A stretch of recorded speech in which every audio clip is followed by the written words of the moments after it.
Hola a todos, ¿cómo están? Bienvenidos a Black Lotus. En esta ocasión vengo a hablarles acerca del libro chino How to Survive as a Villain, o también conocido por su título en español, Cómo sobrevivir como un villano. Esta novela está escrita por cuenta con 210 capítulos y 25 episodios extras. Esta historia actualmente tiene una adaptación al manga, cuenta con 2 temporadas y 85 capítulos entre ambas temporadas. Seguramente habrá una temporada más porque solo está adaptada hasta el capítulo 169 con lo que respecta al libro. De hecho, a mí me gusta leer manguas, estén o no basadas en un libro, y cuando empecé a leer me di cuenta que tenía un material de origen, así que definitivamente tenía que leerlo, ya que muchas veces las adaptaciones se comen ciertos detalles. Y por cierto, esta reseña contiene spoilers, así que están advertidos. Y bueno, sin más que decir, comencemos.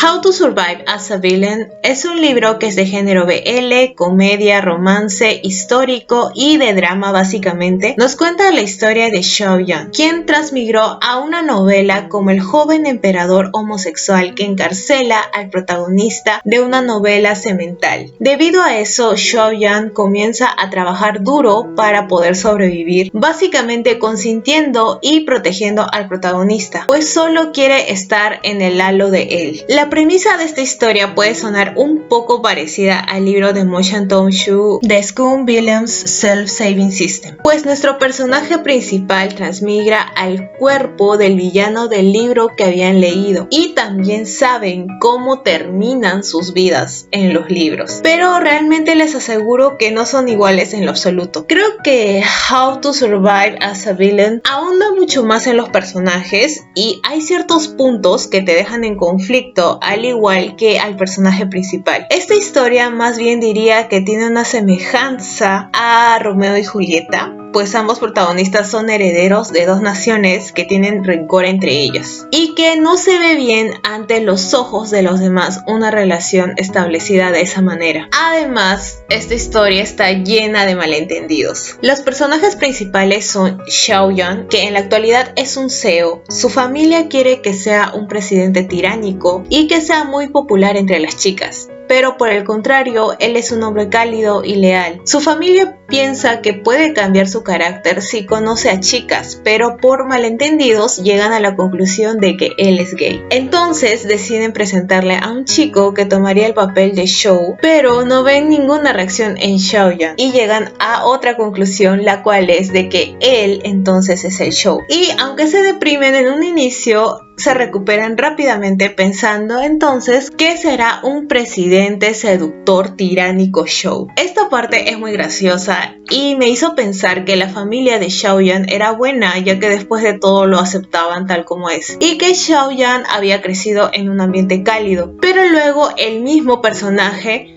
cuenta su historia.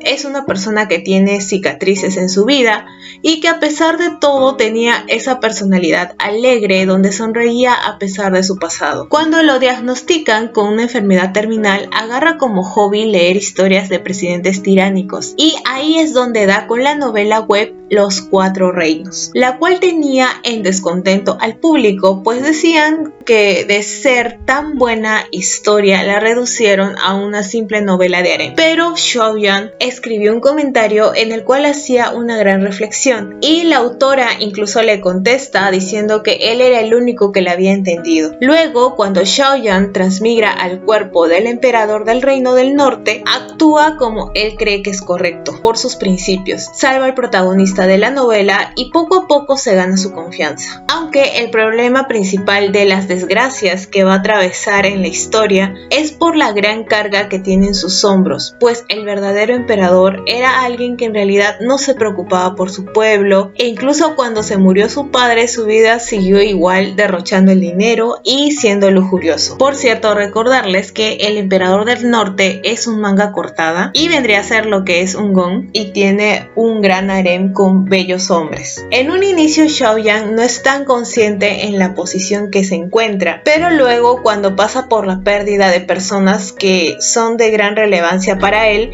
despierta y hace todo lo posible para hacer lo mejor por el pueblo y por su nación, hasta el final. Este es el personaje que le da la pizca cómica y realmente lo vemos madurar a través de toda la historia. Por otra parte tenemos a Yang He-chin, el heredero del Reino del Sur y el protagonista de la historia original de los Cuatro Reinos. Un personaje que pasa por muchas humillaciones, ya que el Reino del Norte destruye su hogar, sus padres y sus hermanos mueren y finalmente es encarcelado para pertenecer al harem del Emperador del Norte. Él odia al Emperador del Norte, es más, odia a esa nación por lo que tuvo que pasar su pueblo. No tiene sentimientos hacia Xiaoyan en un inicio, sino que poco a poco se enamora de él, especialmente por su cálida sonrisa. Es algo que recalcan mucho en el libro. Se da cuenta del cambio del emperador por sus acciones y por la misma boca de Xiaoyan, que le dice la verdad de que él en realidad no es el emperador del norte, sino que transmigró a ese cuerpo. Yang He-chin le cree por todos los cambios que tuvo él y además que siempre le repite que él lo protegerá. Y de hecho Yang He-chin es el único que sabe que Xiaoyan en realidad no es el verdadero emperador del norte y no lo llama por emperador sino por su nombre real, que es Xiaoyan. Esto es un aspecto que me gustó mucho en este libro, pues la autora lidió muy bien con el asunto de revelar la verdadera identidad de Xiaoyan. Los personajes secundarios también tienen su propia historia, lo cual se agradece mucho, pues no son personajes vacíos y aunque no hay finales felices para todos, por lo menos ciertos personajes sí tienen su final feliz, aparte de nuestra pareja principal. Como dije, esta historia tiene comedia, sobre todo los pensamientos y el actuar de Xiaoyan. Él sabe que en la historia original de los Cuatro Reinos, Yang He-chin tiene un harem y que podía acostarse hasta con 10 mujeres en una sola noche. Siempre trata de juntarlo con sus futuras esposas y que al final esos encuentros nunca salen como él piensa. Otra de las partes graciosas radican en que Xiaoyan nunca se da cuenta de los sentimientos de Yang He-chin hacia él y siempre piensa que él es un hombre heterosexual y ni él mismo se da cuenta de lo que él siente, a pesar de que los demás personajes a su alrededor se dan cuenta de los propios sentimientos de Xiaoyan hacia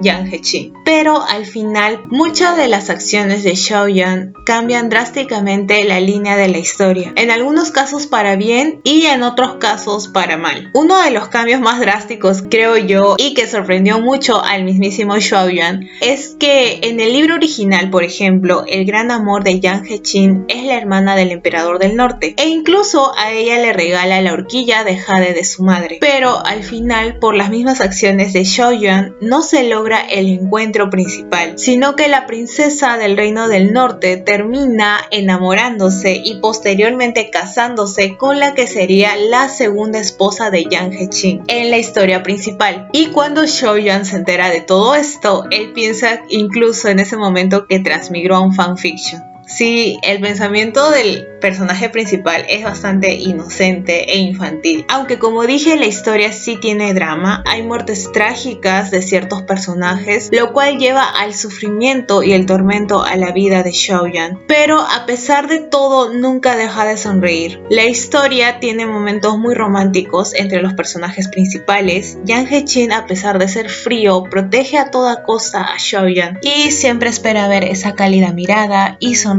en su rostro. Es un personaje que es muy entregado y que lamentablemente espera demasiado por su amado. También vemos ese aspecto que me encanta en Modo Sushi, pues Yang He-chin no se enamora de un cuerpo, sino de la esencia de Xiaoyan, porque eso sí, en el libro recalcan mucho de que el emperador es incluso más bello que las mujeres. Pero casi para el final de la historia, Xiaoyan se suicida estando en el cuerpo del emperador y luego transmigra a otro personaje en la historia que justamente tiene el mismo aspecto de él que en su vida pasada. Y cuando Yang He-chin se entera que él es Xiaoyuan, lo ama con la misma intensidad que antes. En cuanto a villanos, podría decir que no hay exactamente eso, sino que tenemos que entender que es un contexto de guerra y cada persona lo verá desde su propio punto de vista, dependiendo de la nación a la que pertenezcan o al personaje que apoyen. Porque hasta el eunuco Shou, que trata terriblemente al protagonista Yang He-chin, cuando su personaje muere realmente es muy triste y en ese momento comprendes por qué desde el punto de vista del eunuco él estaba haciendo lo correcto para su nación y para proteger al emperador. Les recomiendo leer ya sea el libro o el manga, aunque este último se come muchos momentos importantes para entender el sufrimiento y la profundidad en la historia con respecto a Xiaoyuan. Por ejemplo, en el manga no nos dicen que Xiaoyuan en realidad se suicida en un inicio, sino que lo ponen como si se hubiera muerto por su enfermedad terminal simplemente. Pero creo que en general sí contiene los momentos más significativos entre la pareja principal. Claro que también le bajan en cuanto a los castigos y las torturas que sufren. Si te gustan los detalles puedes leer el libro, pero si no, también el manga es una buena opción para que conozcas esta bella historia. Y bueno, dime si ya habías leído esta historia o habías visto el manga. Y cuéntame en los comentarios cuál fue tu momento favorito. La mía fue cuando ambos personajes van en una cita y ambos están tan felices con su salida, y en ese momento Xiaoyuan le enseña a Yang He-chin cómo escribir I love you y le dice que ahora son las únicas personas en el mundo que conocen esta frase y que estas palabras pueden significar muchas cosas, pero que para Xiaoyuan significa un eterno anhelo mutuo. Y justamente esta parte es muy importante, sobre todo para el reconocimiento posterior de ambos personajes. Y sin más que decir, me despido. Bye.